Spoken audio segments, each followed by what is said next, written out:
오늘 말씀의 주제는 이게 하나님의 허락하신 상황인가 아니면 사단의 공격인가, 같은 상황을 놓고 되게 많이 고민이 되잖아요. 그래서 그 주제입니다. 하나님이 허락하신 상황인가 아니면 사단의 공격인가, 이걸 분별할 수 있는 그때 어떤 태도를 취해야 되는지에 대한 이야기를 나눠보겠습니다.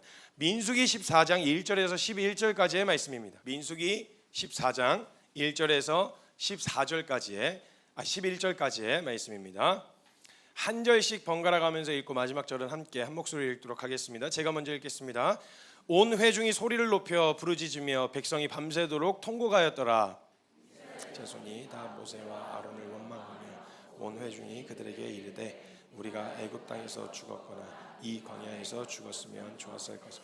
어찌하여 여호와가 우리를 그 땅으로 인도하여 칼에 쓰러지게 하려 하는가? 우리 처자가 사로잡히리니 애굽으로 돌아가는 것이 낫지 아니하랴. 이에 서로 말하며 우리가 한 지휘관을 세우고 애굽으로 돌아가자 하며 모세와 아론이 이스라엘 자손의 온 회중 앞에서 엎드린지라. 그 땅을 정탐한 자 중 눈의 아들 여호수아와 여분네 아들 갈렙이 자기들의 옷을 찢고 이스라엘 자손의 온 회중에게 말하여 이르되 우리가 두루 다니며 정탐한 땅은 심히 아름다운 땅이라. 여호와께서 우리를 기뻐하시면 우리를 그 땅으로 인도하여 들이시고 그 땅을 우리에게 주시리라. 이는 과연 젖과 꿀이 흐르는 땅이니라. 다만 여호와를 거역하지는 말라. 또 그 땅 백성을 두려워하지 말라. 그들은 우리의 먹이라. 그들의 보호자는 그들에게서 떠났고 여호와는 우리와 함께 하시느니라. 그들을 두려워하지 말라 하나 온 회중이 그들을 돌로 치려 하는데 그때 여호와의 영광이 회막에서 이스라엘 모든 자손에게 나타나시니라. 함께 읽겠습니다. 여호와께서 모세에게 이르시되 이 백성이 어느 때까지 나를 멸시하겠느냐? 내가 그들 중에 많은 이적을 행하였으나 어느 때까지 나를 믿지 않겠느냐. 아멘. 제가 키르기즈 키르 수련회 갔을 때 한 친구가, 아주 어린 친구가 저한테 어떤 목사님에게 질문을 했어요. 질문을 했는데 어떤 정제감이 찾아 들어오고 어떤 감정이 찾아 들어왔을 때 이게 하나님으로부터 온 감정인지 아니면 사단이 주는 공격인지 이걸 어떻게 분별할 수 있냐고 묻더라고요. 중학생이었나 초등학생이었나 너무 심오한 질문을 한 거예요. 그래서 고민하시다가 저한테 마이크를 넘겨주셔가지고 제가 그 질문에 답변을 했을 때 제가 이렇게 대답을 해줬어요. 그 상황에서 그 다음 스텝을 보면 된다. 왜냐하면 성령 하나님이 주시는 찔림, 우리의 양심을 터치하시고 가르쳐 주셔서 일깨우시는 성령 하나님의 가르침은 반드시 그것을 통하여 통의 자복, 그 끝에 하나님 앞에 더 가까이 나아가는, 자격 없는 자에게 주신 은혜 때문에 하나님 앞에 나아가는 것이 감격이 되고 은혜가 된 그 상태로 하나님 앞에 더 나아가게 되어지는 것이 결론이다. 근데 사단은 그 상황을 통해서 그 감정적인 찾아 들어온 생각을 통해서 너는 하나님 앞에 나아갈 수가 없다. 넌 변하지 않아. 너는 절대 그 하나님 앞에 온전한 사람이 될 수 없어 라고 하는 생각을 심어줘서 그 자리에 주저앉게 만들고 결국은 하나님 앞에 나아가지 못하게 한다. 그래서 그 뒤에 걸음을 보면 아는데 우리가 하나님 앞에 그것을 계기로 하나님, 난 소망이 없어요. 난 자격이 없어요. 나로서는 안 돼요 라는 그 결론이 절망으로 끝이 나질 않고 하나님을 향한 더 간절한 소망이 되어질 수 있다면 주님이 주신 은혜다. 근데 만약에 그것 때문에 알량한 양심, 그러니까 다 버리지 못한 실망감이에요. 자신에 대한 기대를 다 버리지 못한 실망감에서 나올 때 어떻게 나오냐면 나 같은 게 무슨, 에이 됐어 안 해, 내가 못 나아가지, 하나님도 날 기뻐하시지 않을 거야. 그걸 왜 자기가 판단하냐고요. 자기가 진짜 소망이 없다면 그건 판단은 자기가 할 일이 아니잖아요. 마지막 하나님의 결정을 한번 기대해 보아야 되잖아요. 근데 나아가지 못하고 그 자리에 주저앉게 만들어요. 이게 사단의 전략이다. 그래서 그 다음 스텝을 보면 된다. 이렇게 대답을 해줬어요. 그래서 다들 끄떡끄떡을 했는데 제가 대답을 해놓고 마음에 안 들었어요.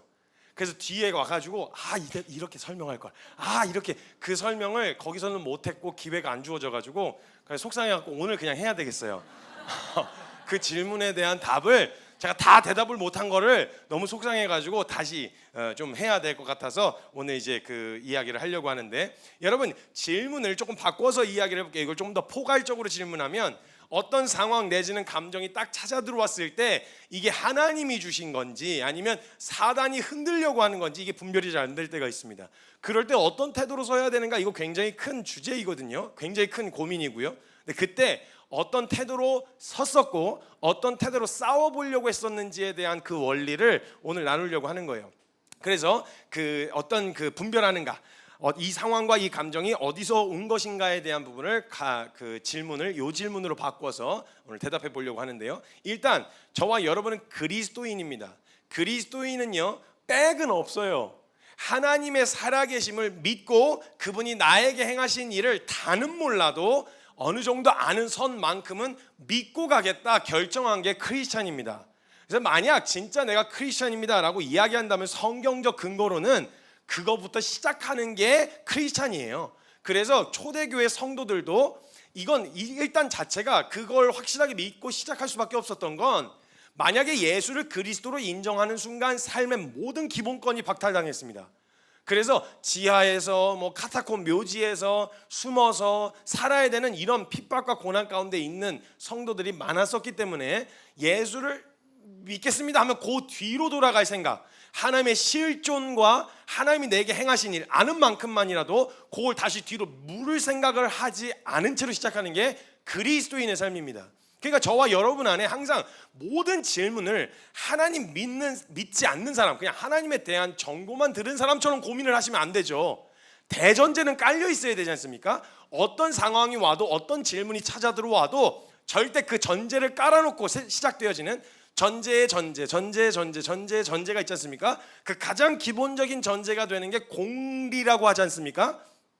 아시잖아요. 모르는 척하고 그러세요. 아시는데 공리라고 하는데 이건 사회적 약속입니다. 그래서 이 모든 이론과 모든 가설들이 세워지는 그 내용 안에는 공리가 전제되어 있습니다. 대전제라고 하는 거예요. 그럼 적어도 그리스도인이라면, 제가 안 믿는 사람들하고 이야기하는 게 아니라 그리스도인들과 이야기하는 거라면, 그리스도인에게는 절대 이걸 이미 됐다라고 여기고 얘기하는 이야기들이 굉장히 많아요. 근데 이 대전제부터 고민을 하신 분들이 많단 말이에요. 하나님 살아계신가? 하나님 정말 날 사랑하시나? 하나님 정말 선하신가? 라고 하는 건요, 고민하는 건 믿기 전 크리스천이 아닐 때, 정말 하나님 살아계셔? 아닌 것 같은데? 하나님 정말 선하셔? 그럼 왜 성경에서 막 다 죽이라고 그러고 뭐 이렇게 하는 거 아니잖아. 이거는 안 믿을 때 하는 고민이고요. 믿기로 결정했다는 건 최소한 성경의 모든 맥락 안에서 우리를 사랑하셔서 하신 일들, 냅두셔도 될 일을 우리 사랑하셔서 기어이 그 일을 이루고야만 그 하나님의 열심과 하나님의 행하신 일들을 보면요, 적어도 이 내용을 믿는다면 이 전제는 건들지 말아야 돼요.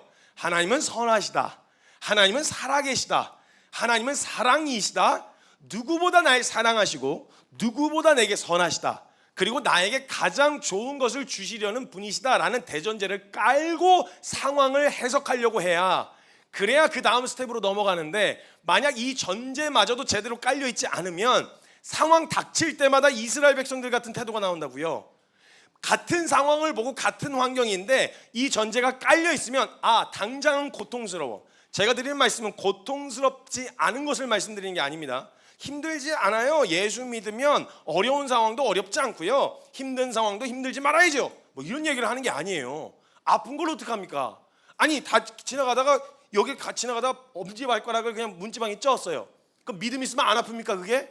아프죠. 그럼 아프면 믿음이 없어서 아픈 거예요? 아니잖아요. 그건 그냥 아픈 거예요. 육체를 입고 살아가기 때문에 마주한 상황이 너무 절망스러울 때가 있고, 또 답답할 때가 있고, 또 낙심이 될 때가 있고, 기복이 있어서, 감정의 기복이 있어서 멀쩡한 상황인데도 괜히 힘들 때가 있어요. 괜히 어려울 때가 있고, 또 호르몬의 변화 때문에 어렵고 힘들 때도 있어요. 그러니까 수만 가지 어려울라 치면, 근데 믿음은 감정을 진정시키는 진정제가 아닙니다. 상황을 진정시키는 진정제가 아니라고요. 그 상황에서 하나님이 정말 보여주고 싶으셨던 거, 만약 그 전제를 흔들지 않았다면, 대전제를 건들지 않았다면요, 그 상황에서 선하신 주님이, 그리고 나를 사랑하시는 하나님이, 그리고 나에게 가장 좋은 걸 주고 싶어 하시는 이 하나님이 이 상황을 허락하셔서 주시고 싶은 게 무엇인가라는 질문으로 가야죠. 근데 이 전제를 안 깔아놓으니까 매 상황마다 다시 그 질문을 던지는 거예요. 하나님 정말 믿을만해? 하나님 사랑이셔? 하나님 살아계신 거 맞나? 이 질문을 매번 매 상황마다 던지는 거예요. 그러니까 이 전제는 항상 깔아놓으셔야 됩니다. 그렇게 보셔야 그 상황이 가장 건강하고 성경적으로 해석이 되기 시작합니다. 그것마저 두지 않으면 느껴지는 감정에 따라서 그 상황을 그냥 오해해버려요. 그 상황 자체를 가지고. 그래서 모든 큰 전제, 어떤 상황보다 더 큰 가장 중요한 대전제를 하나 깔아놓고 시작해야 되는데, 어떤 상황에서도 하나님은 선하시다, 그리고 신실하시다, 그리고 하나님은 전능하신 분이시다. 이 상황을 능히 거두어도 가실 수 있는 분이 굳이 내 앞에 허락하셨다면 이유가 있는 것이다. 이 관점으로 봐야 그 상황에서 하나님이 주고자 하신 것을 받을 수 있는 그런 믿음이 우리에게 생길 수 있다라는 거예요. 그래서 가장 이 전제, 대전제 아래에서 모든 고민이 시작되어야 돼요. 그래서 그래야 가장 성경적인 결론에 이르를 수 있다는 겁니다. 여러분, 한 가지는요, 그 전제를 깔아놓고 한 가지는요, 모든 우리 앞에 벌어지는 모든 상황들이 하나님의 허락하심 안에서 일어나는 일들입니다. 하나님이 옛다 이러고 주시는 일이 아니라 때로는 하나님이 사단의 공격마저도 허락하셔서 일어난 일이니까. 여러분, 사자도요, 자연 법칙 안에서는 물어뜯고 배고프면 먹어야 되는데 하나님이 허락하지 않으시면 눈앞에 고기를 두고도 입을 물어 뜯을 수가 없어요. 그게 다니엘이 그랬잖아요. 굶주린 사자굴에 집어넣었으면 본능적으로는 잡아 물어 뜯어야 정상인데, 하나님이 그를 먹는 것을 허락하지 않으셨을 때 그 사자가 아무리 맛있게 생긴 게 뽀얗잖아요. 그 식단 관리를 해가지고요, 다니엘이 뽀했어요. 애가 이제 아주 맛있게 먹음직스러웠단 말이에요. 그런데도 사자가 감히 입을 벌릴 수가 없었어요. 마치 고양이처럼 그 다니엘 앞에 이렇게 있을 수밖에 없었단 말이죠. 이것처럼 모든 상황, 심지어 그게 사단이 우리를 흔들려고 하는 공격일지라도 하나님이 허락하셔야 일어날 수 있는 일이라는 거. 근데 그 허락하시는 하나님이 얘 한번 시험해 볼까? 얘 한번 어떤 상태인지 한번 흔들어 봐. 아니면 얘 한번 요즘 빠따질 좀 해야 돼. 이런 마음이 아니라 가장 좋은 거 주고 싶어 하시는 하나님이 그 마음이 전제로 깔려 있는데 허락하셨다는 거예요. 그럼 여러분, 그 상황을 그 전제로 바라보셔야죠. 그래서 가장 중요한 한 가지는 하나님의 허락하심 안에서 일어나는 것. 사단의 유혹과 공격처럼 보이는 모든 일들, 상황, 감정, 이 모든 것들, 심지어 선해 보이는 일들도, 상황도 다 하나님 손 안에 있는 일입니다. 하나님께서 허락하지 않으셨다면 결코 일어날 수 없다는 거 알고 계셔야 됩니다.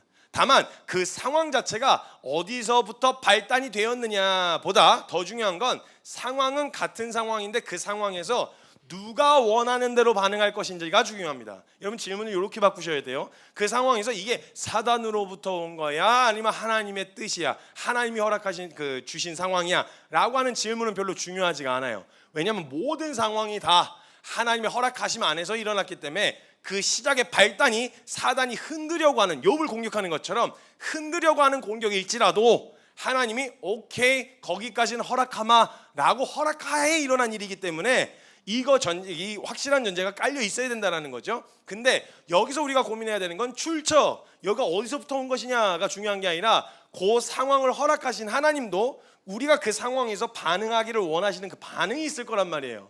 그리고 그 상황을 공격이든 아니면 뭐 어떤 상황이든 사단도 우리가 그 상황에서 이렇게 반응하기를 원하는 반응이 있을 거란 말이죠. 그러니까 상황이 어디서부터 왔냐가 중요한 게 아니라 그 상황 앞에서 누가 원하는 대로 반응해 줄 거냐는 거예요.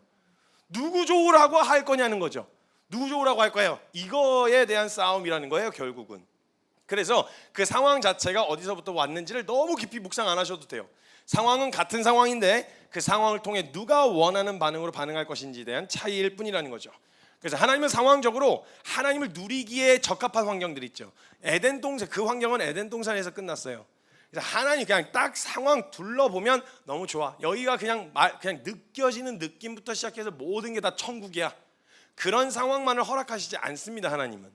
왜냐하면 하나님께서 그 환경을 허락하실 때 우리 안에 두신 생명, 하나님이 우리에게 두신 그 생명력, 그 생명 안에 있는 능력을 경험할 수가 없어요. 그 편안, 느끼기에 환경 자체가 편안하고 안락하면요, 그 상황 안에서 우리 안에 어떤 능력이 있는지, 우리 안에 실제로 어떤 생명을 가지고 있는지를 경험하기가 쉽지가 않습니다. 그래서 마치 이렇게 생각해 보세요. 아이가 자라날 때요, 일어서는 걸 잘 못하고 이렇게 마음 약한 부모가 있었다 칩시다. 근데 아이가 태어났는데 뭐야, 애지중지 그냥 너무 귀엽고 너무 사랑스러운데 애가 일어나려고 그러는 거예요. 근데 일어나기 전에 먼저 뒤집죠. 뒤집으려고 하는데 근데 제가 저희 아들내미가 엄청 뚱뚱했어요. 엄청 뚱뚱해서 그냥 이렇게 뭐랄까, 이렇게 동그래야 돌아가잖아요. 근데 이게 살이 눌려갖고 평평해지는 거예요. 그러니까 반쯤 걸쳐가지고 못 넘어가고 이러고 있는 거죠. 그러면 이 아이가 딱 봤을 때 그걸 본 부모가 너무 마음이 아픈 거예요. 난 진짜 너 그렇게 하는 거 못 보겠다. 나 너가 뒤집는 걸 못 보겠어. 이래서 계속 손가락으로 넘겨주고 계속 해주고, 그리고 이제 일어나서 걸으려고 막 하는데 막 중심을 잡고 일어나는데 막 후들거리고 막 이러고 서니까 그게 너무 안쓰러워가지고, 나는 너가 그렇게 힘들게 일어나기를 바라지 않아. 괜찮아. 너 그렇게 일어나지 않아도 돼. 그래도 넌 내 아들이야, 내 딸이야. 그러면서 계속 평생 애를 안고 다니고 계속 들쳐업고 다니고, 초등학교생이 돼도 중학생이 돼도 들쳐업고 다니는 부모 보셨나요? 못 보셨죠? 왜요? 그 아이의 생명 안에 걸을 수 있는 능력이 있다는 걸 알기 때문에요. 그 아이가 반드시 만약 몰랐다면 그 과정이 그냥 어렵고 힘들기만 하겠지만, 그 아이가 비틀비틀 거리면서 일어나는 걸 멀리서 잡아주려고 하지 않고 다치려고 하면 보호해 주려고 하겠지만, 그 아이가 막 비틀거리고 있을 때 잡아서 이렇게 세우지 않아요. 그래, 조금만 더 한 걸음 그렇지 하고 박수를 쳐준단 말이에요. 왜? 그 아이는 그렇게 걸으면 균형을 잡고 다리에 근육이 붙어서 걸을 수 있을 뿐만 아니라 뛸 수도 있는 능력이 그 아이의 생명 안에 있다는 걸 부모는 알고 있기 때문에, 그래서 그 아이의 넘어짐에 대하여 일일이 다 하나부터 열까지 다 들쳐업고 다니지 않아요. 상황적으로 그가 넘어지지 않을 상황, 상황적으로 걷지 않아도 되는 상황, 상황적으로 뛰지 않아도 되는 상황을 일부러 만들어 놓고 그 아이를 그 상황에 무슨 그 온실 속의 화초처럼 두지 않는다고요. 그건 사랑하지 않아서가 아니에요. 그 안에 있는 생명을 알기 때문에 그래요. 너 걸을 수 있어. 너 뛸 수 있어. 너 이제 나중에는 점프도 할 수 있어. 지금은 여기 기어가려면 내려왔다가 다시 올라가야 되지만 너 여기서 여기 뛰어넘을 수도 있어. 이 생명 안에 그 능력이 있다는 걸 안다면 아이를 함부로 붙잡지 않아요. 아이를 그럼 사랑하지 않아서 그 넘어지고 울고 있는 걸 그냥 지켜보고 일어나, 괜찮아, 크게 안 다쳤어, 안 죽어, 괜찮아, 일어나, 이렇게 하는 그 이유가 그 안에 있는 생명을 알기 때문인 거예요. 그럼 만약에 하나님이 우리 안에 두신 생명과 그 안에 있는 능력을 알고 계시다면요, 때론 그게 너가 나는 할 수 없을 것 같은데요. 지금은 그렇죠. 애가 처음에 비틀거릴 때 어떻게 뛸 생각을 하겠어요? 당연히 뛸 생각을 못 하죠. 근데 알아요. 시간이 지나고 어느 정도 시간이 지나서 근육이 붙으면 이 아이는 이제 큰일 났다, 걷기 시작했다, 얘 이제 빨빨거리고 뛰어다니는 걸 쫓아다니려면 진짜 죽어나겠구나, 이런 생각이 벌써 슥하니 찾아 들어오는 것처럼 지금 당장 일어나고 있는데 애쓰는 사람에게 뛰는 영역은, 뛰라는 삶은 불가능한 것처럼 보이는 게 당연하죠. 그래서 주님의 말씀이 과하게 느껴질 때가 있고, 나는 그거 못하는데 너무 과한 믿음을 요구하시는 거 아니에요? 라고 느껴질 수가 있지만, 아니야, 성교야, 아들아 딸아, 너의 생명 안에는 그걸 할 수 있는 능력까지 다 준 걸 말하는 거야. 예수님 말씀하신 것처럼 예수 그리스도가 우리 안에 계실 때 너희가 내가 한 일을 너희도 할 것이요, 내가 한 일보다 더 큰 일을 너희가 하게 되리라. 그 주님이 우리 안에 계시잖아요. 그럼 만약에 우리가 다른 게 아니라 이걸 믿고 시작하는 거라면 우리 안에 지금 당장 발현되어지지 않은 능력은 있어도 우리가 그 말씀 앞에서 내 안에 계신 예수 그리스도를 믿는 믿음으로 자라나간다면 그 상황을 넉넉히 이길 뿐만 아니라 나중에 통치하고 다스릴 뿐만 아니라 그곳에 있는 사람을 세워내고 살려내는 일까지 감당하는 그 능력이 왜 우리 안에 없겠냐는 거예요. 물론 막막하죠. 지금 내가 할 수 있을까? 대부분 그 두려움에서부터 시작해요. 믿음으로 가지 못하고 믿음으로 우리 안에 있는 능력을 과소평가하게 되어지는 이유는 딱 하나예요. 두려움. 지금 당장 펼쳐지지 않을 것 같은 거죠. 지금 당장 되어지지 않을 것 같은 거죠. 그러니까 그 두려움에 지레짐작하고 그냥 그 자리에 주저앉아 버리는 거예요. 안 걷는 거예요. 일어나다가 또 넘어질 거예요. 왜? 어제도 넘어졌으니까. 그쵸? 어제 넘었으니까 한 번의 경험은 생긴 거 아닙니까? 균형을 이쪽으로 쏠리면 안 되는구나. 자전거를 탈 때 방향을 이쪽으로 틀어야 되는구나. 수십 번, 자전거 하나만 탈라 그래도 수십 번을 넘어지는데, 그래서 주님이 일일이 일일 정산을 안 하시는 이유는 뭐냐? 그 넘어짐을 통해 우리의 방향만 온전하다면 그 넘어짐이 결국은 교훈이 되기 때문에 그래요. 능숙하게 자전거를 타게 될, 능숙하게 달리게 되어질 수 있는. 만약 주님이 공의로 오시면 잘못한 거 바로바로 일일 정산하셔야 되는데, 봤지? 너 그거 태도 그 여지 남겨놓으면 이렇게 되는 거야. 알겠어?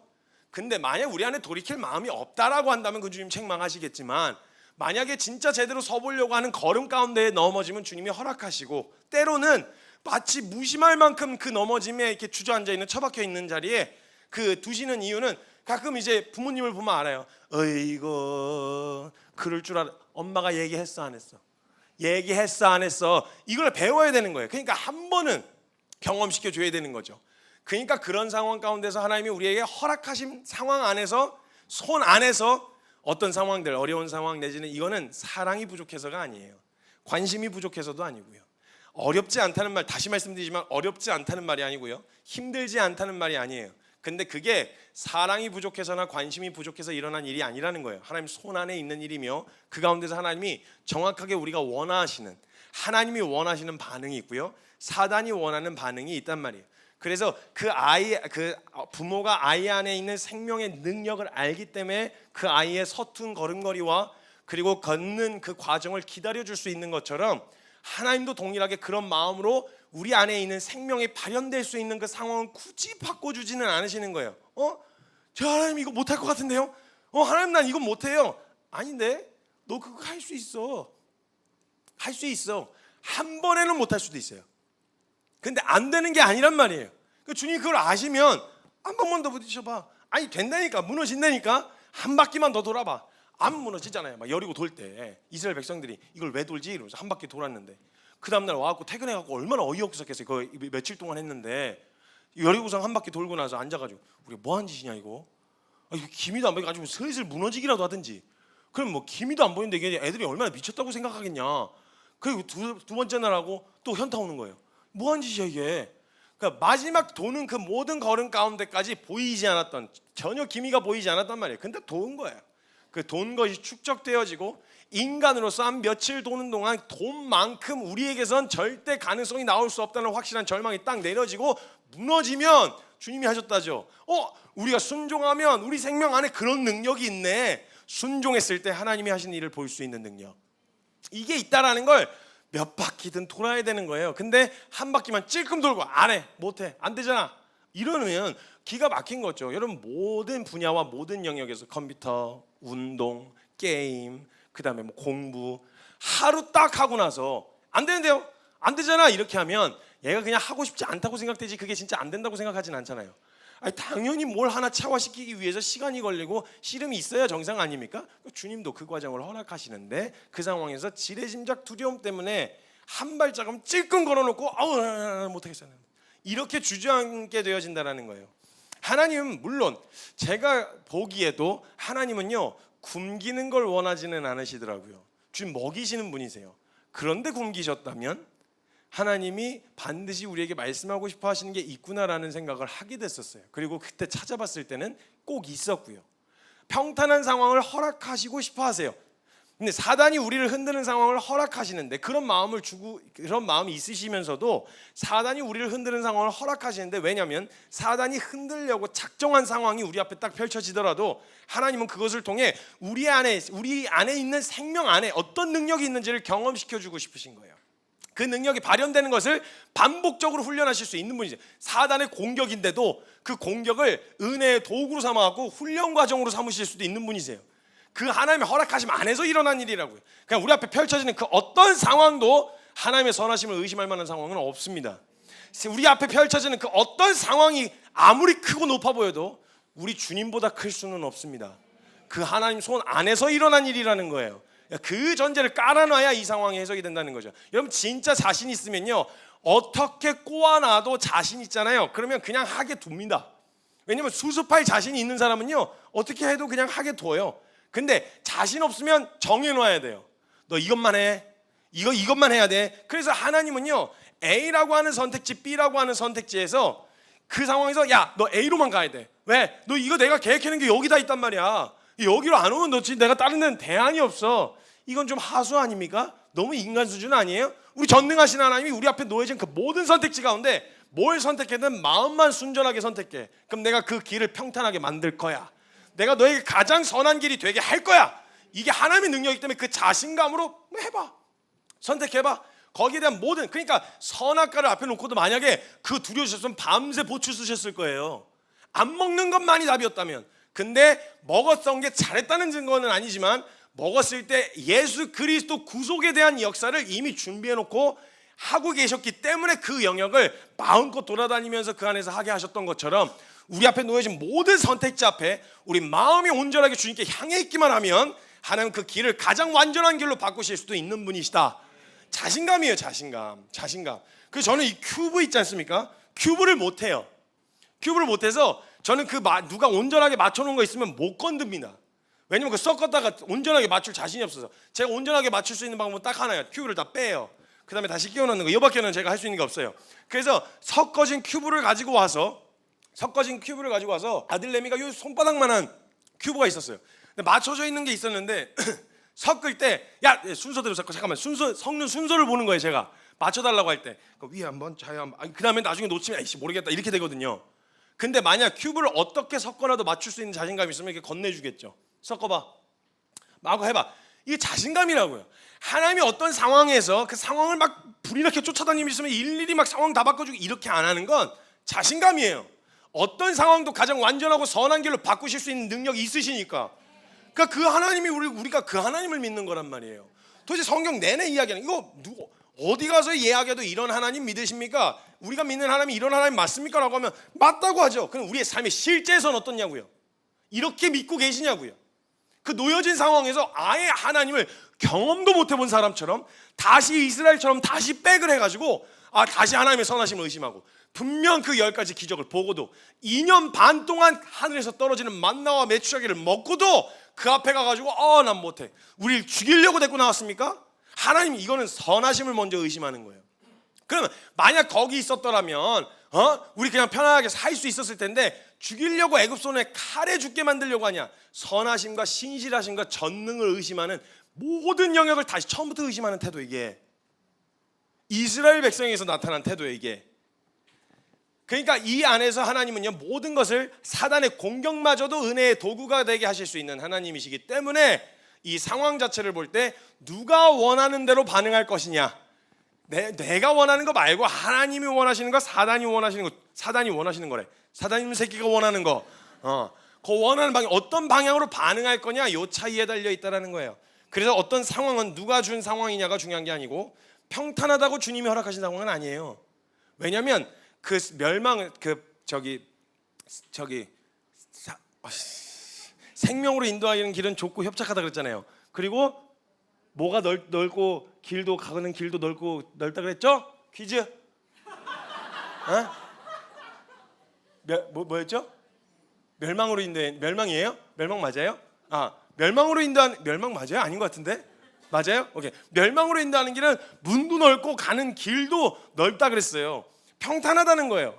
그래서 느끼기에 좋고 기분에 좋고 가는 길 자체가 뭐 안락하고 편안하다고 다 주님이 허락하신 상황이 아니고, 그렇다고 어려운 길이라고 해서 다 사단이 시험하는 상황은 아닙니다. 왜냐하면 주님을 따라가는 길은, 생명으로 들어가는 길은 문도 좁고 가는 길도 좁고 협착하다 그랬으니까. 그러니까 그 상황 자체만 가지고 보는 게 아니라는 거예요. 근데 그 모든 상황 가운데서 누가 원하는 대로 반응할 것이냐, 그 상황이 내 생명 안에 있는 능력을 확인할 기회로 삼을 것인지, 아니면 상황 앞에 무력하게 주저앉아서 그냥 고개 딱 쳐박고 그냥 상황에 보편적으로 사람들이 반응하는 대로, 무서우면 무서운 대로, 어려우면 어려운 대로, 힘들면 힘든 대로 그냥 느껴지고 내가 그냥 감각되어지는 대로 반응할 것인지, 그 차이가 있을 거라는 거예요.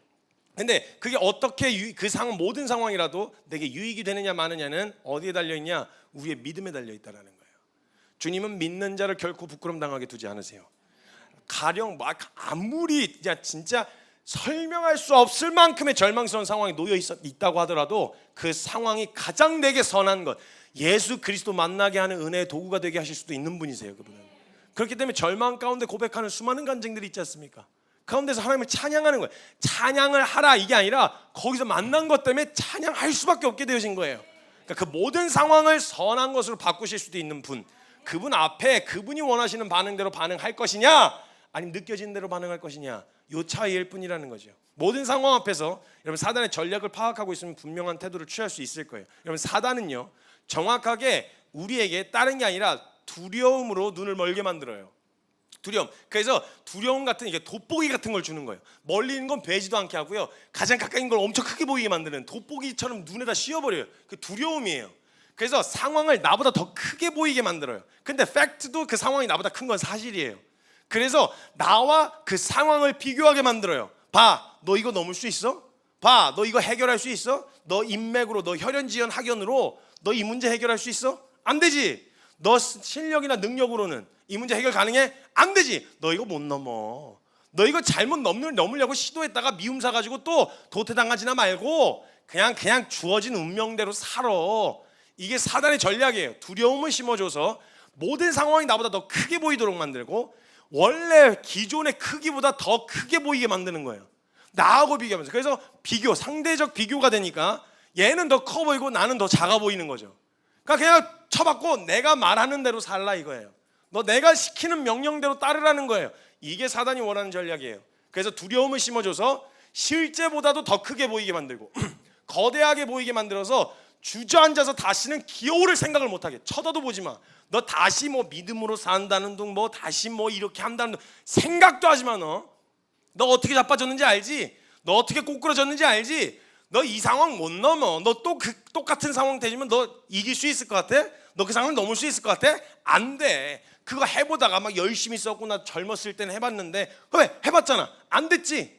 그거 다시 시작한다고 뭐 바뀌겠어? 안 된다니까. 그래서 다시는 꿈꾸지 못하도록 만들어버려요. 새장 안에다 닭장 안에다 그냥 확 가둬버리고 주는 모이만 먹어라. 죽을라 꼬박꼬박 기다리면서 주는 모이만 먹어라. 통제하고 컨트롤하려는 게 사단의 전략이에요. 그러니까 못 꿔요 꿈을. 더 그 밖에를 하늘을 쳐다도 못 보게 만들어요. 생각도 못하게. 생각 자체를 하지 말자. 그래서 그 상황을 통해서 나를 작게 만들고 그 상황이 더 크게 만들어서 비교하게 만드는 거죠.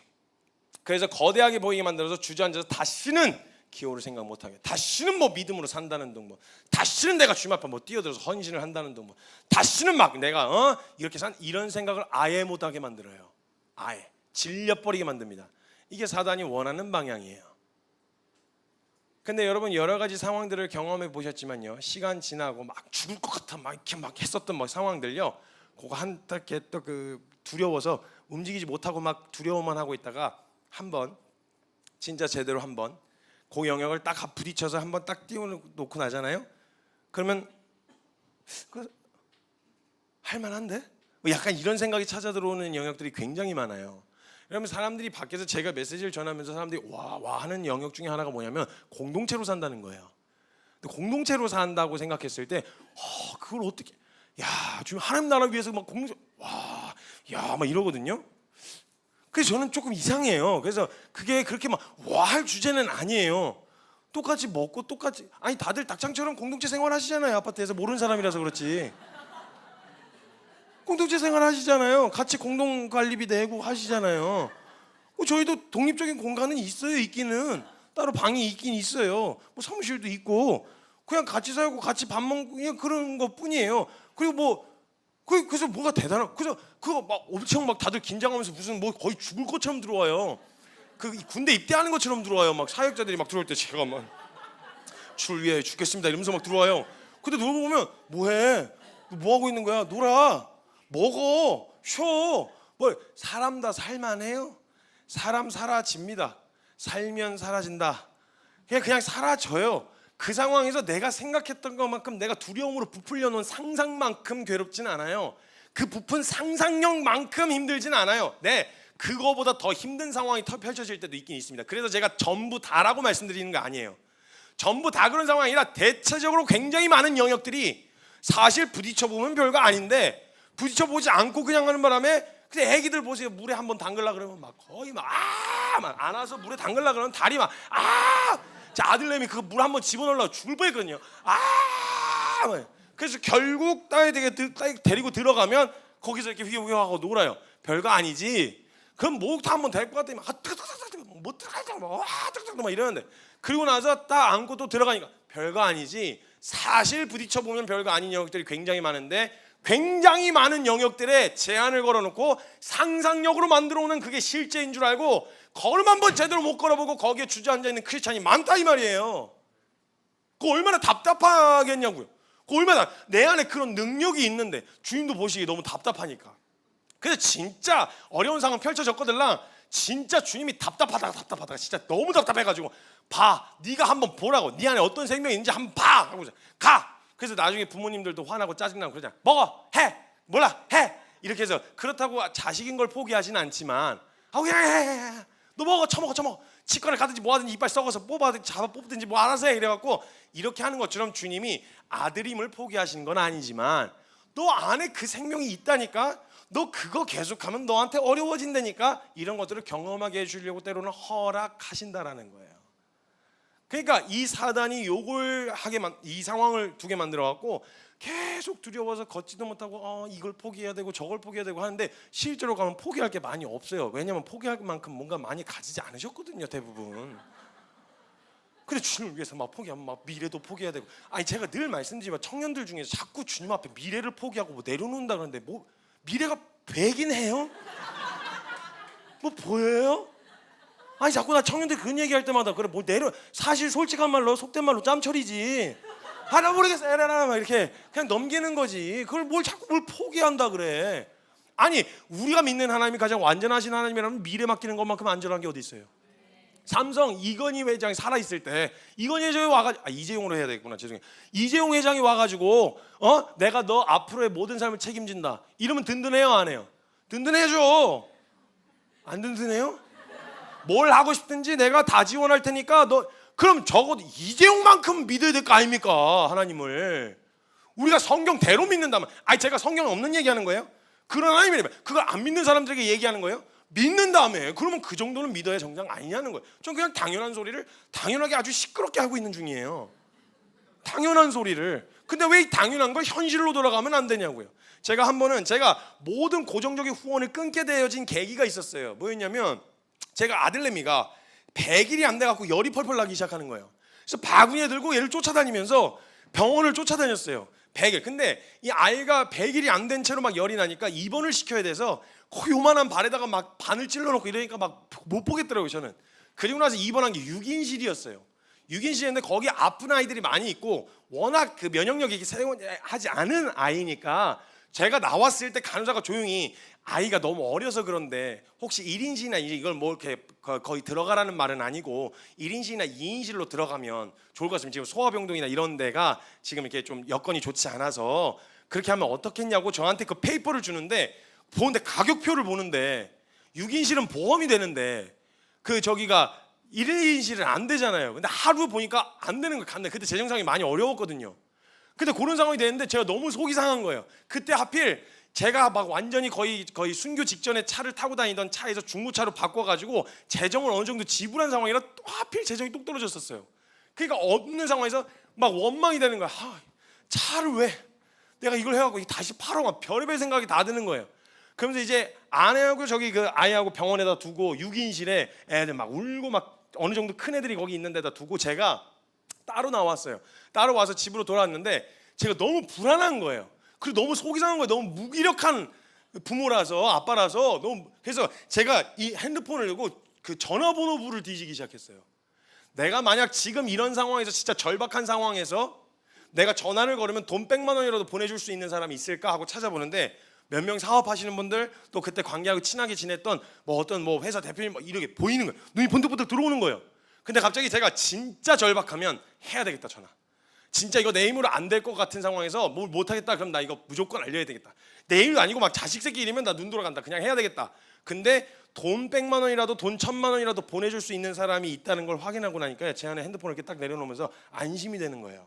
그때 뒤통수를 아주 후려맞았어요. 성규야, 나는,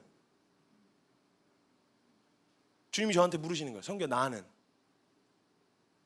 너 돈 100만 원 보내줄 사업가 보면서 네 마음에 위로가 찾아왔다면 난 널 위해서 다 내줄 수 있는데 그런 내가 있다는 사실이 너한테 위로가 안 되니? 그래서 제가 그때 고정적인 후원 딱 한 분한테 받고 있었는데 저는 헌금 받을 준비가 안 됐습니다 해서 끊었어요. 그래서 그 이후로부터 제가 고정적인 후원을 안 받는 거예요. 여러분, 정말 우리 살아계시다고 말하면서 고백하면서 살아계시다고 믿고 있냐는 거예요, 삶에서.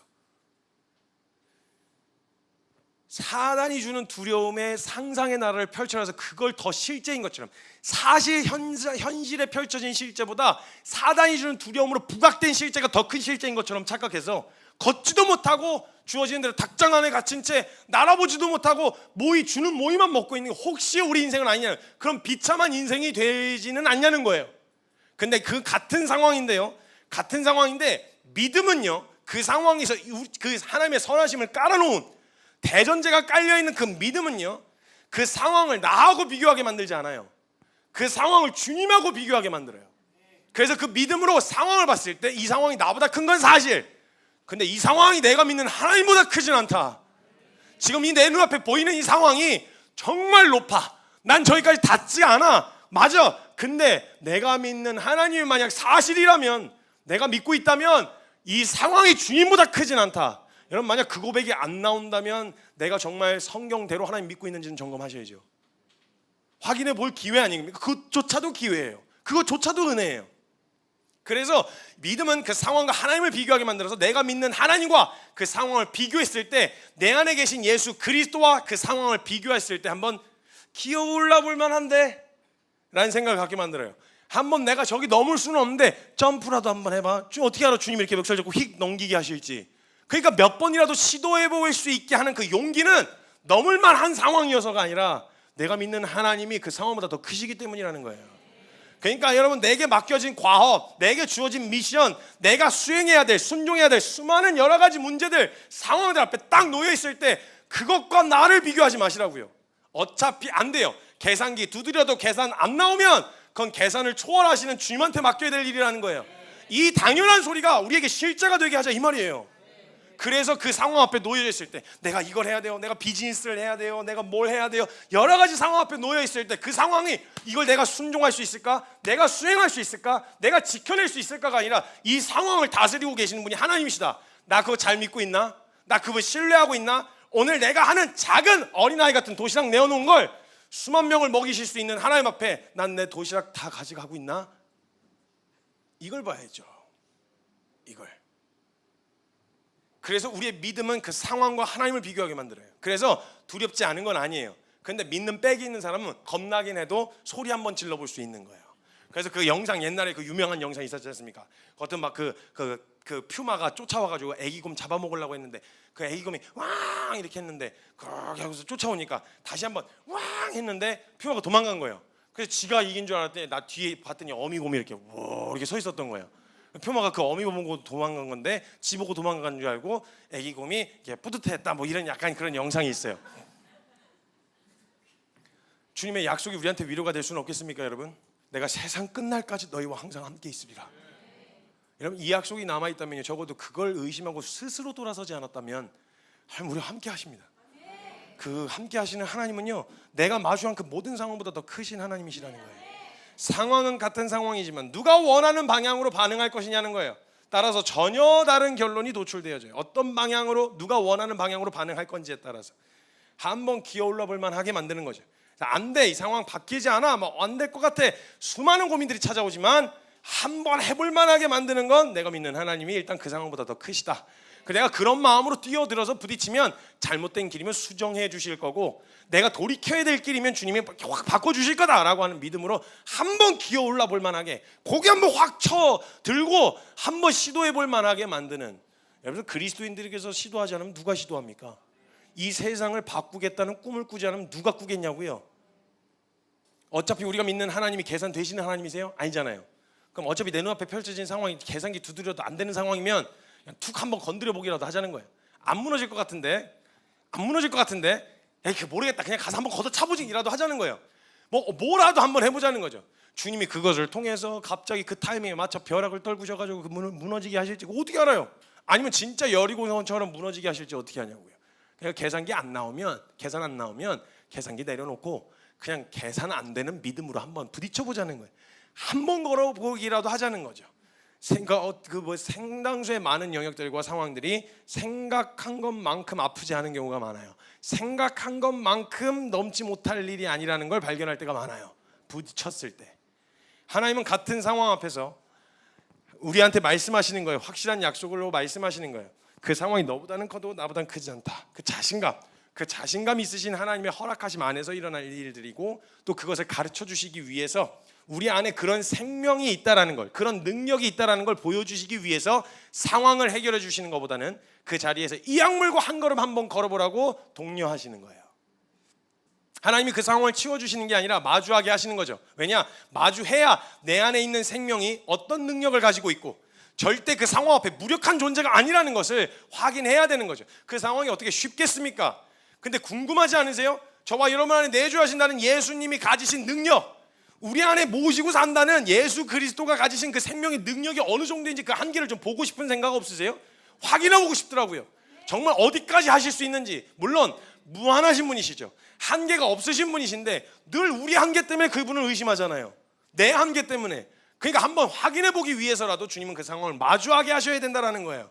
해봐, 부딪혀봐. 때론 욥의 상황을 허락하시고, 때로는 욥과 그 사단이 공격하는 그 공격들을 허락하시는 거예요. 다루시기 위해서, 또 세우시기 위해서, 마주하여 보게 하시기 위해서.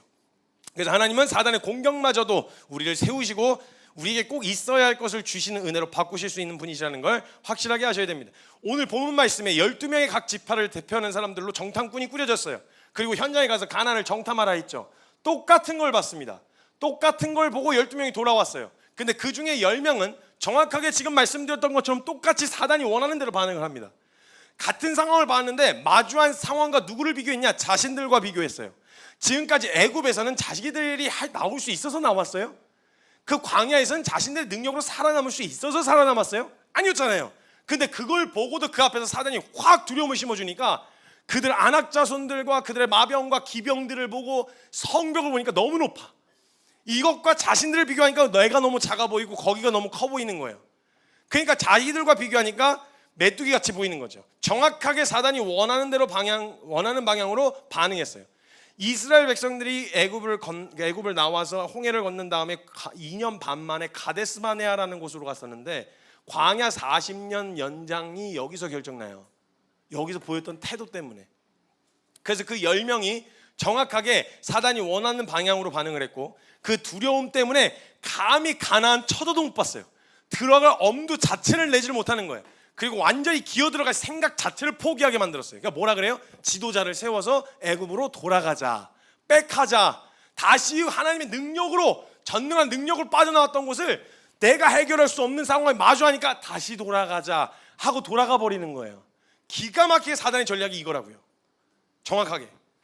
그래서 정반대로, 하나님의 약속하고는 정반대로 하나님이 아닌 다른 리더를 세워서 애굽으로 돌아가자고 소리를 지르고 외칩니다. 근데 거기서 딱 2명, 10명 중에 딱 2명, 아니 그 이스라엘 백성들 중에서 딱 2명, 딱 2명만이 여호수아 갈렙, 너무 잘 알고 있죠. 이 여호수아 갈렙은요 분명 같은 걸 봤어요. 똑같이 거대한 가나안 거민들을 봤고요, 높고 두꺼운 성벽을 봤습니다. 안악자손도 봤고 마병과 기병들도 봤어요. 근데 그들은 가장 큰 대전제가 깔려 있었어요. 왜? 애굽에서 꺼내신 하나님, 홍해를 가르신 하나님, 신실하게 먹이시고 입히셨던 하나님, 요 전제가 깔려 있었어요. 약속하신 것을 그대로 이행하실 수 있는, 이행할 능력까지 가지고 계신 하나님, 요게 그냥 대전제가 깔려 있었던 거예요. 그래서 그 분이 뭐라고 약속하셨냐? 내가 저기 그 땅을 너희에게 주리라.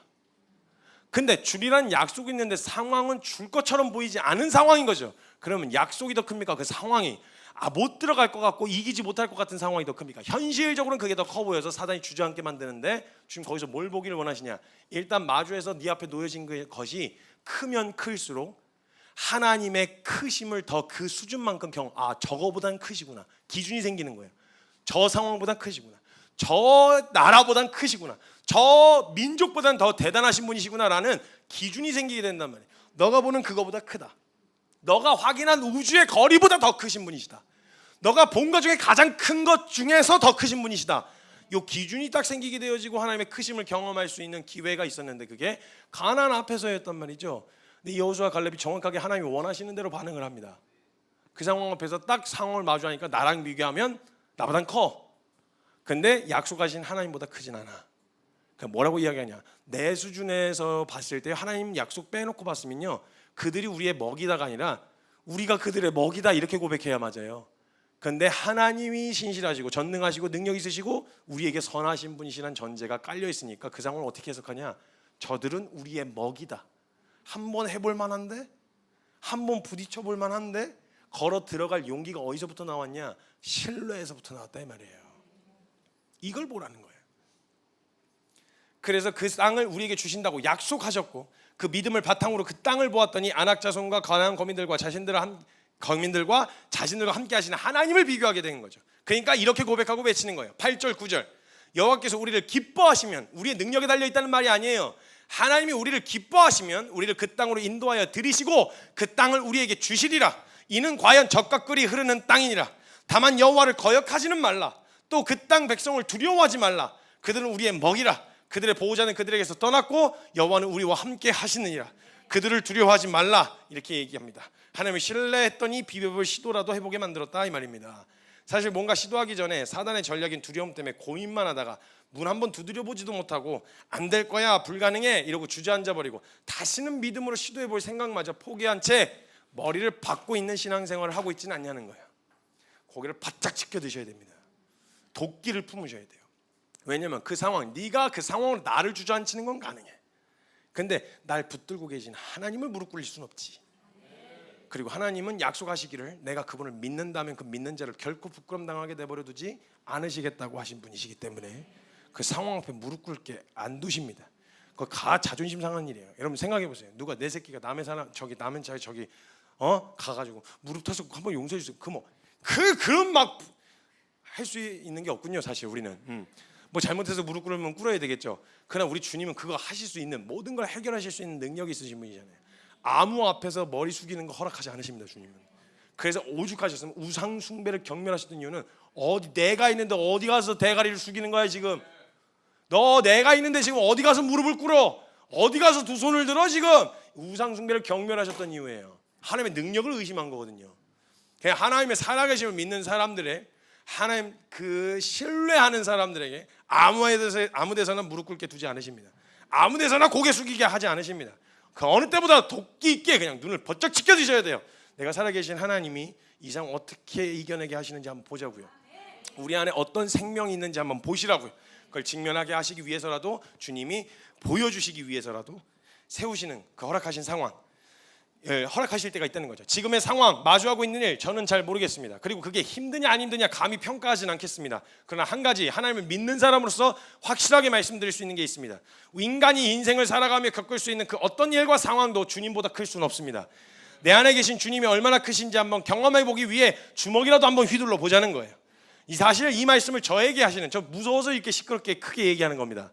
제가 겁이 나가지고 저한테 이 말씀을 해오고 계셨던 거였거든요. 그래서 이 벌어진 상황 앞에서 두려움 때문에 시도도 못하고 이러지도 못하고 저러지도 못하고 고민하게 되어지는 상황이 있었어요. 그래서 교회와 맡겨져 있는 이런 선교단체의 일들과 감당해야 될 일이 너무 과중하다고 여겨져서 이건 내가 못할 것 같은데요, 이 문제는 제가 못할 것 같아요. 그래서 한 며칠 정도 사역자 하나 앉혀놓고 그 같이 의논해야 되는 같이 앉혀놓고 야 이거 우리 잘못한 거 아니냐? 잘못 시작한 거 아니야? 그만할까? 이거 안 되는 거 아니야? 우리 뭐 잘못했니? 내 탓인가?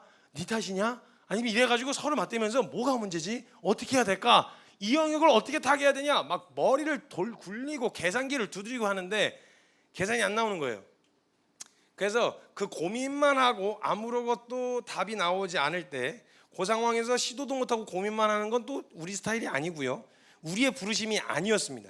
그래서 그때부터 어느 쪽이든 결정해서 방향을 잡았어야 했어요. 그래서 이 상황 때문에 못하겠다, 안 된다, 우리는 안 되나 보다, 결국은 안 되는 건가 보다, 결국 사람들 모이면 그렇게 될 수밖에 없나 보다, 이거에 대해서 결론 찍고 그냥 이렇게 가든지, 아니면 아니야 요거는 우리 안에 두신 생명과 그 능력을 확인할 수 있는 기회야 라는 방향으로 자꾸 갈 건지, 사단도 저쪽에서 콜링을 하고 주님도 저쪽에서 콜링을 하시는 것 같은 거예요. 사단이 계속 콜링을 하는 거야. 일로 와, 힘들잖아, 그만해, 쉬어, 하지마, 어차피 안 돼, 해봐, 머리 검은 짐승 거두는 거 아니야, 그냥 해, 네가 아무리 애써도 바뀌는 건 없어, 달라질 건 없어. 사단도 콜링을 하는 거고 주님 막 크게 사단처럼 거창하게는 안 하시는데, 왜냐면 결국 어디로 엎어질지 아셨는지 크게 과하게 콜링을 안 하시더라고요. 고민하고 결정해, 선택해, 어디로 가야 되는지 알잖아, 결정해. 그리고 어쩔 수 없이 뭐 고민을 하다가 어쩔 수 없는 게 아니라 뭐 부르시면 그 외에는 다른 길이 없으니까 오케이, 하나님이 모든 위기처럼 보이는 이 상황 앞에서 주님이 어떤 일을 하실지 기대함으로 그 상황 가운데서 나보다는 내가 해결할 수는 없는데, 역량도 안 되고 연륜도 안 되고 경험도 적고 아는 지식도 딸려서 제가 할 수 있는 건 없는데 주님은 다 대안을 갖고 계시겠죠. 그럼 오늘 보이는 만큼만 한 걸음 옮겨보겠습니다 하고 이제 그 방향을 딱 잡게 되어졌어요. 그렇게 시작되어진 게 뉴 키퍼스 프로젝트입니다. 그래서 잠깐 소개를 해드릴 거예요. 크게 우리 키퍼스 처치 성도님들과 한 가지 문제가 있었습니다. 저에게, 성도님들이 아니라 저에게. 뭐냐면 다이제 열세라는 선교단체와 키퍼스처치를 최대한 분리시키려고 했었다는 거예요. 다이제 열세가 한 사람의 교회를 세운다라고 하는 부르심을 가지고 사람이 하나님 말씀에 순종하는 한 사람을 세우면 그 사람이 교회가 된다, 그 사람이 현장에 가면 그곳이 교회가 된다, 이런 마음과 비전으로 훈련 사역에 매진했었습니다. 그러다가 그때 비전을 나눴던 것처럼 그 사역 이후에 이게 이 영역으로 이런 환경에서 살아가는 사람들만 믿음으로 사는 게 아니라 각기 현장에 있는 모든 사람들, 예수 믿는 모두가 그런 농도로 함께 살 수 있어야 된다. 문턱은 낮추지만 기준은 그대로 유지한 키퍼스 처치가 개척되어집니다. 그래서 사실은 다이제 열세라는 단체, 선교단체와 키퍼스 처치는 한 맥락 안에 있는 곳입니다. 그러나 기관으로 봤을 때 두 개로 좀 분리시켜서 생각을 했어야 했기 때문에 그렇게 훈련시켜서 헌신하는 사역자들이 계속 늘어나고 있지만 교회의 사역을 담당하고 있는 사역자를 최소한으로 배치시켜서 교회 성도님들이 하실 수 있도록 저희가 그 영역으로 이제 그 분리를 시키려고 해왔었습니다. 그렇게 해오던 와중에 저희 안에 여러 가지 도전 앞에 서게 되어졌고, 절대 다이제 열세와 키퍼스 처치는 분리해서 생각할 수가 없다. 이 한 흐름으로 가야 된다. 미니스트리 사역자, 전임 사역자가 여러분 40명 있는 교회 본 적 있으세요? 그 웬만한 대형 교회, 진짜 손에 꼽는 대형 교회 정도 돼야 되는 거거든요. 그래서 모든 한 가지 큰 변화는 모든 사역자들이 키퍼스 처치 사역에 일선으로 뛰어들어서 함께 저희가 지금까지 밥 먹고 그것만 했어요. 그래서 잘 하냐, 잘 서 있냐, 도덕적이냐 이런 말을 하는 게 아니에요. 믿음으로 살기 위해 고민하고 말씀과 기도로 몸부림치고 그렇게 해서 그 원리를 가지고 현장에서 뚫어내기 위해 씨름한 그 모든 영역들을 가지고 성도님들 이제는 함께 해야 되겠다는 결론에 이르게 되어졌어요. 그래서 처음에 지금까지 솔직히 죄송합니다. 전성도 사역자, 전성도 선교사라고 목회자라고 이야기는 했지만 죄송해요. 선교사로 보지 않았었습니다. 목회자라고 보지 않았었어요. 그래서 뭔가를 일을 하려고 할 때 최대한 사역을 안 시키려고 그냥 저희가 할게요. 혹시 좀 도와주실래요? 부담스러우세요? 하지 마세요. 약간 이런 식이었어요. 그래서 헌금 부담스럽지, 하지 마세요. 뭐 이런 식이었어요. 그렇다고 뭐 헌금하라는 얘기 한다는 거 아니에요. 또 걱정하지 마세요. 그런 얘기 아니에요. 그래서 그렇게 솔직한 말로 일상이 너무 고단하고 피곤하니까 이렇게 살고 있는 우리가 하는 게 낫지, 이런 생각을 하고 있었거든요. 그러다 보니까 저희는 그 현장에서 주님이 보여주시는 막 영광과 역동적으로 하나님이 우리 사용해 가시는 키퍼스 처치와 다이제 열세를 사용하시는 걸 보고 있는데 성도님들이 거기 영역에서 굉장히 소외되고 있다는 생각이 들었어요. 그래서 실제로 제가 결단해야 될 영역이었더라고요. 선교사로, 목회자로, 그리고 사역자로 보기로 결정을 하고 이제는 부탁 같은 거 안 하려고 그럽니다. 뭐 그렇다고 억지로 땡길 수는 없죠. 도전할 거예요. 도전하고 분명히 이건 보셔야 됩니다. 이건 함께 하셔야 됩니다. 뛰어드셔야 됩니다. 다음 세대 영역에서, 비즈니스 영역에서, 그리고 뭐 엔터테인먼트 계열 영역에서, 해외 열방 영역에서 직접 보셔야 됩니다. 이거를 그냥 소극적으로 안 하려고요. 그래서 이제는 대놓고 그냥 막 땡길 겁니다. 그래서 땡겨서 따라오시는 분들은 보실 거예요. 왜냐하면 저는 멱살 잡고는 안 가요. 멱살 잡고 보여주잖아요. 보여주면은 그 현장에 가서 그래요, 주님이 하셨다. 알았어, 주님이 하셨어. 이렇게 하는데 자기가 스스로 갈 생각을 안 해요. 그래서 제자들도 항상 제자들을 콜링할 때, 제자들이 제자들을 콜링할 때 come and see였어요. 와서 봐. 아무리 설명해도 모른다. 직접 보는 거 아니면 come and see, 와서 봐라. 그래서 직접적으로 이제 도전하려고 합니다. 그래서 큰 변화들이 있는데 그 변화 몇 가지만 이야기하고 이번 주부터 한 달 내내 저희가 요 브리핑, 여기서 한 30분 정도를 사용해서 설교 시간에 어떤 일을 진행하려고 하는지에 대한 이야기를 나누고 Q&A를 계속 받을 거예요. 그래서 뭐 어떻게 하겠다는 건데요. 그래서 제가 늘 말씀드렸죠. 한국교회 모델이 되게 하겠다. 모델이라는 말은 가장 다른 모든 교회들이 우러러보는 교회를 만들겠다는 게 아니라 교회가 이렇게까지도 해볼 수 있구나라고 하는 하나의 모델이 되겠다는 이야기였어요. 그래서 새로운 일들이 펼쳐지게 되어지겠지만 그 질문 Q&A를 통해서 질문을 하세요. 대답을 상당히 많이 못할 거예요. 그럼 저도 잘 모르겠으니까 그래서 한 걸음만 걷는 거예요. 근데 그 질문을 통해서 뭘 보완해야 되고 뭘 수정해야 되는지는 저희가 파악할 수 있으니까 대답할 수 있는 건 대답하고 조율할 수 있는 것들은 조율하고 이렇게 성도님들과 함께 세워갈 예정입니다. 큰 변화 첫 번째입니다. 예배 장소가 변하게 되어집니다. 저희가 이 변화에 대해서 미리 말씀드리지 않았던 이유는 제가 확신 없이 모든 걸 다 열어놓은 채로 성도님들과 같이 의논하면 이 얘기 듣고 휘둘리고 저 얘기 듣고 휘둘리고 이렇게 될까 봐 어찌됐건 지금 교회를 책임지고 있는 목회자로서 어느 정도는 확신을 가지고 분명하게 태도를 정한 다음에 누가 흔들어도 가장 중요한 기둥은 변하지 않은 채로 의논을 해가야 되기 때문에 제가 지금까지는 얘기 안 했지만 큰 틀은 그래서 준비해 갖고 왔습니다. 요 틀 안에서 같이 살을 채워갈 텐데 교회 변화가 있는데 천보산 민족기도원에서 주일 예배를 드리게 되어질 예정입니다. 천보산 민족기도원입니다. 그래서 주일날 비어 있었고 얘기하고 소통을 하던 중에 감사하게도 주일날 좀 사용했으면 좋겠다, 사용해주면 좋겠다라고 이야기를 같이 교제 중에 나눠주셔서 주일날 거기 안에 있는 공간들을 저희가 다 쓰게 돼서 한 큐에, 주님 진짜 신실하게 한 큐에 다음 세대 예배부터 시작해서 다 한 공간에서 예배를 드릴 수 있게 허락해 주셨고, 그동안 주차하느라 고생 많았다 이렇게 주님이 또 위로해 주시느라 그냥 너르고 놀렸습니다. 주차 막 대각선으로 대든지 그냥 막 문을 다 열어놓든지 그냥 알아서 하시고요. 주차 공간 확보되어 있습니다. 그리고 거기 한 500명 정도 수용할 수 있는 예배당에 주일날 저희가 거기를 이제 사용하기로 했고, 그 외에 주중에 이제 그 한 번 더 설명하게 되겠지만 일단은 처음부터 이제 여기서 10분 거리입니다. 거리는 차로 10분 거리예요. 그래서 최종적으로는 이동을 하고 9월 정확한 기한은 이후에 추후에 계속 이야기하겠지만 몇 가지 변동 상황이 있어서 9월 내지는 10월 안에, 저희가 원래 여기가 8월까지가 계약이거든요. 9월에서 10월 안에 저희가 그 장소를 옮기는 걸 추진을 해 보도록 하겠습니다. 그래서 정말 하나님 앞에서 마음껏 여러분 마음 준비하셔야 됩니다. 이제는 여러분들 정말 목마른 영혼들을 저희한테 보내주실 텐데, 보내신 영혼들을 예수님 정확하게 만나고 제자로까지 살게 하려면 저희가 함께 준비되어져야 합니다. 그래서 저희 안에서 몸부림치며 걸어왔었던 10년 안에 담아놓으셨던 그 원리들, 커리큘럼들 가지고 우리 성도님들 같이 계속 양육할 거고요. 그것들로 묵상할 수 있게 하셔야 되고, 스스로 하나님 앞에 기도의 자리에 나아갈 수 있게 하셔야 되고, 이렇게 하는 작업들을 해 나갈 겁니다. 그 과정들을 걷게 되어질 겁니다. 그래서 일단 분리시켜 생각하고 있었던 게 전부 다 이렇게 통합되어지고, 다윗의 열쇠의 정기 예배는 이제 키퍼스 처치의 정기 예배입니다. 그러니까 밖에서 청년들은 막 그냥 대기에서 줄 서서 들어오는데 이 성도님들이 안 들어오시게 말이 됩니까? 그래서 찾아봐요. 앞에 올라서면은 우리 성도님 오셨구나. 오셨구나. 근데 띄엄띄엄 보는 게 말이 안 되지 않습니까? 이게 청년들은 막 저기 기다리고 오매부박 기다리면서 들어오는데 그러면 안 됩니다. 그래서 성도님도 키퍼스 처치 정기 예배라는 걸 아시고 같이 꼭 이 일을 세우고 섬기는 일을 같이 하실 거고요. 수련회도 마찬가지입니다. 수련회. 그래서 전국에서 정말 하나님 소망하는 사람들이 오는데 이 일들을 같이 섬겨 주셔야 됩니다. 교회뿐만 아니라 진행되어지는 모든 컨퍼런스의 예배들에 대해서 저희가 함께 진행할 텐데, 그래서 스케줄을 잠깐 보여주시면요. 스케줄표. 네, 그냥 눈에 안 들어오시니까 그냥 말씀만 드리겠습니다. 정기예배 제외하고 그 컨퍼런스 제시한 내용 말고는 매일 저녁 9시부터 10시 반까지 이 뉴 교회 프로젝트, 뉴 키퍼스 프로젝트를 준비하면서 모든 성도들이 말씀 앞에 서야 됩니다. 매일 저녁 다윗의 열쇠 선교센터에서 말씀 기도가 진행되어집니다. 기도하셔야 됩니다. 기도로 깨어 있어야 돼요. 그래서 9시부터 10시 반까지 진행되어지니까 거기도 주차 널널합니다. 대각선으로 대든 문을 열어놓든 막 그냥 막 앞에다 대놓든 트렁크 열어놓든 상관없어요. 거기 오셔서 우리 같이 기도하셔야 됩니다. 이건 권면하지 않겠습니다. 키퍼스 처치 성도라면 반드시 참석하셔야 됩니다. 오셔서 예배하시고 기도하시고 말씀으로 준비하셔야 돼요. 그리고 매주 주일 오늘 1차 브리핑이 이루어진 거고요. 2차부터 시작해서 3차 이후에 브리핑이 진행되어질 예정입니다. 그리고 Q&A, 그리고 교회가 어떻게 변하게 되어질 건지. 그래서 막 확 바뀌어가지고 막 예배도 안 드리고 이런 건 아닙니다.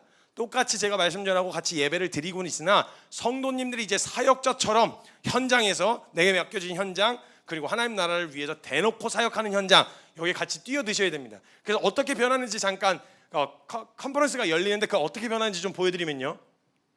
그 팀 보여주세요. 네, 커뮤니티인데 모든 선교사들이 지금 하고 있었던 사역에서 그 사역을 고스란히 가지고 성도님들과 여기 교회로 들어오게 되어집니다. 그래서 교회 속의 교회입니다.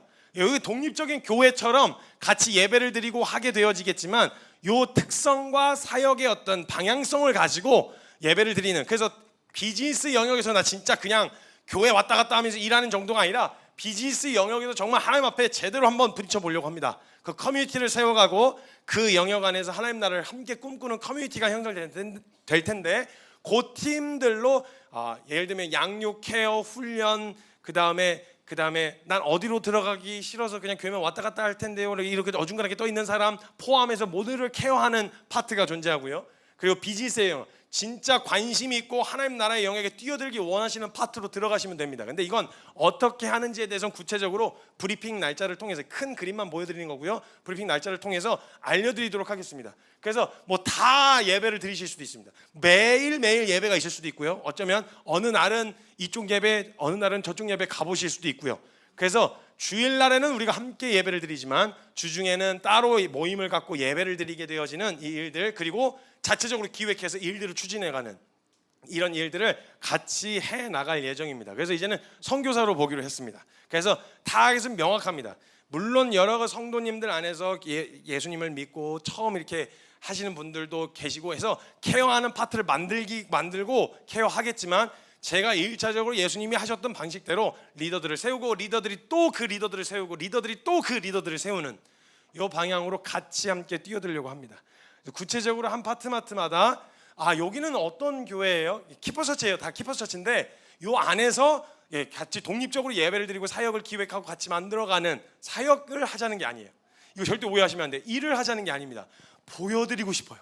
진짜 주님이 하시는 일들을 그 현장에 같이 가서 볼 영역들이 있는데, 요 영역들은 뭐가 있고요, 요 영역은 뭐가 있고 뭐가 있는 거예요 라는 거를 컨퍼런스 형식으로 7월 23일과 다시 달력 그 7월 13일이군요. 7월 13일과 20일 날 부스를 설치해서 이 교회는 뭘 할 수 있나요? 여기서는 어떤 걸 하려고 하나요? 네, 모든 교회가 똑같은 건 전부 다 4주 양육 과정을 전부 다 모든 교회들이 다 할 수 있습니다. 그래서 말씀 묵상 훈련부터 시작해서 어떻게 해야 되는지에 대한 그 기본적인 것들은, 말씀 기도는 동일한 가치, 전성도 사역자와 전성도 목회자와라고 하는 동일한 슬로건을 갖고 있는 교회지만 특성이 있는 교회들로 뉴교회 프로젝트가 진행되어질 예정입니다.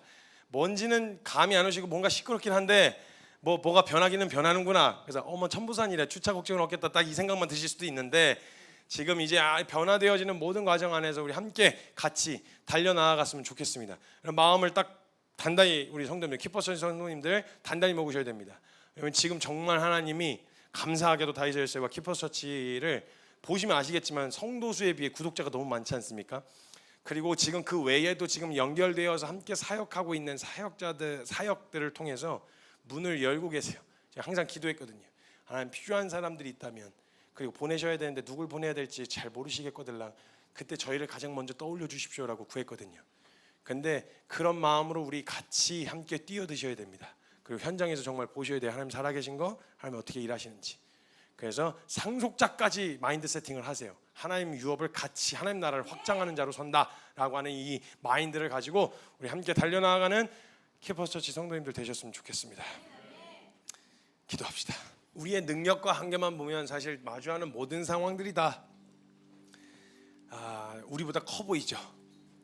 이 상황 넘을 수 있을까? 이 상황 해결할 수 있을까? 언제 끝날까? 하는 수많은 상황들이 놓여져 있는데, 우리 하나님 없이 하던 고민 아닙니까? 하나님 없이 하던 고민들 멈추셔야 됩니다. 우리는 하나님을 믿는 사람들입니다. 그리고 예수 그리스도가 우리 안에 계시다는 걸 믿는 사람들입니다. 그 믿는 믿음으로 고백하기를, 마주한 상황이 돌파할 길이 보이질 않고 어떻게 해결해야 될지 답이 나오지 않는 것 같은 상황에서 한 가지 믿음으로 확실하게 도끼를 품고 이런 믿음의 고백을 뱉으셔야 됩니다. 이 상황이 나보다 클 수는 있어도 우리 주님보다 크진 않다. 나와 함께 하신 우리 하나님이 이 모든 상황을 허락하셔서 내게 일어난 일이다. 무엇을 주고 싶어 하시느냐, 어떤 반응으로 반응하기를 원하시나, 다른 어떤 것보다도 정신 바짝 차리고 그 상황과 나를 비교할 것이 아니라 그 상황과 우리 살아계신 하나님을 비교해야 됩니다. 하나님, 제게 허락하신 그 모든 상황 가운데서 상황 자체를 평가할 수는 없고, 마주하고 있는 일, 느끼는 것 자체가 다 다르니까, 어떤 사람 바늘 하나도 고통스럽고 어떤 사람은 큰 고통에도 무감각할 수 있듯이, 상황에서 그건 어려운 일이 아닙니다, 그건 괜찮은 겁니다, 이런 얘기 안 하겠습니다. 감히 평가하진 않겠어요. 그러나 한 가지 확실하게 말할 수 있는 건, 우리 인생을 살아가며 인간이 마주할 수 있는 그 어떤 상황도, 그 어떤 어려움도, 그 어떤 커 보이는 문제들도 우리 주님보다 클 수는 없습니다. 우리 안에 계신 주님이 어떤 능력을 가지고 계신지, 우리 안에 계신 주님이 어떻게까지 하실 수 있는지 우리 한번 걸어서 봅시다. 그 믿음의 걸음으로 한 걸음 시도할 것이 있다면 한번 걸어봅시다. 뭘 해야 될지 모르겠거든 그냥 기도합시다. 물러서지만 알고 우리 그 자리에 서서 꿋꿋이 서서 다니엘과 같은 믿음으로, 다윗과 같은 믿음으로 그 자리에서 주님이 하시는 일을 목격할 수 있었으면 좋겠습니다. 주님이 우리를 통하여 하실 일들, 하나님 내 인생 하나 허덕이며 내 인생 하나 감당하며 사는 그런 인생 말고, 주여 나를 통하여 하나님이 하시려고 하는 그 일에 일꾼으로 사용하여 주시옵소서. 주님, 우리가 주님 앞에 우리의 삶을 내어드리며 또 신뢰하는 그 믿음의 고백을 올려드리며 기도할 때 사랑하는 주님의 이름 간절하게 한번 크게 부르짖고 동성으로 함께 기도하며 나아갑니다. 주여